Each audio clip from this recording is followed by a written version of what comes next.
நானும் கவினும் ரொம்ப ட்ரூவாக லவ் பண்ணோம்.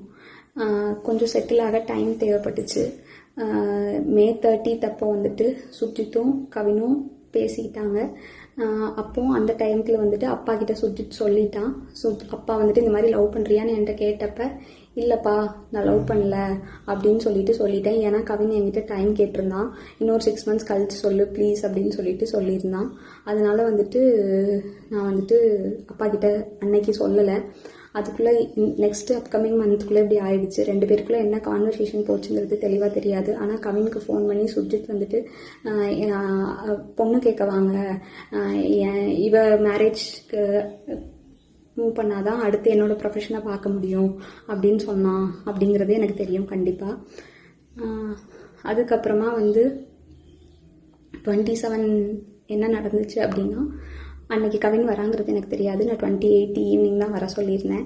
அவங்க தாத்தாக்கு தலையில் சூச்சர்ஸ் இருந்ததுனால நான் வந்துட்டு ரூம் பார்த்துட்டு அட்மிட் பண்ணணும்னு யோசிச்சிருந்தேன்.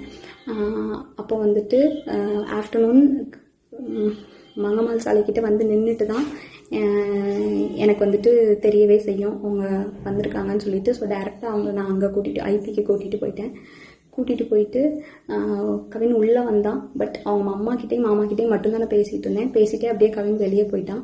அங்கேருந்து கிளம்புறப்பந்தான் அவங்க அம்மாவும் கிளம்புறப்பந்தான் கவின் எங்கே அப்படிங்கிறதே நாங்கள் யோசித்தோம். நான் ட்ரீட்மெண்ட் ப்ரொசீஜர்ஸ்லாம் எக்ஸ்பிளைன் பண்ணிகிட்டு இருந்தேன். அப்போ யோசிச்சுட்டு நான் வந்துட்டு சொன்னேன். அவங்க அம்மா வந்துட்டு கால் பண்ணாங்க, அவனுக்கு எடுக்கல. நானும் கால் பண்ண எடுக்கல. நீங்கள் வேணால் பசிக்குதுன்னு சொன்னாங்க அவங்க அம்மா, சாப்பிட போங்க, நான் வேணால் வர சொல்கிறேன்னு சொல்லியிருந்தேன். அதுக்குள்ளே இப்படி ஆயிடுச்சு. ஸோ வந்துட்டு இது தேவையில்லாமல் நிறையா இஷ்டத்துக்கு யாரும் வதந்தியை கிளப்ப வேண்டாம். உங்களுக்கு தோணுது எல்லாத்தையும் பேசாதீங்க. எங்கள் அப்பா அம்மாவுக்கு இதில் எந்த சம்மந்தமுமே கிடையாது, அவங்களுக்கு தெரியாது. இதை இதோட விட்டுருங்க. அவ்வளோதான்.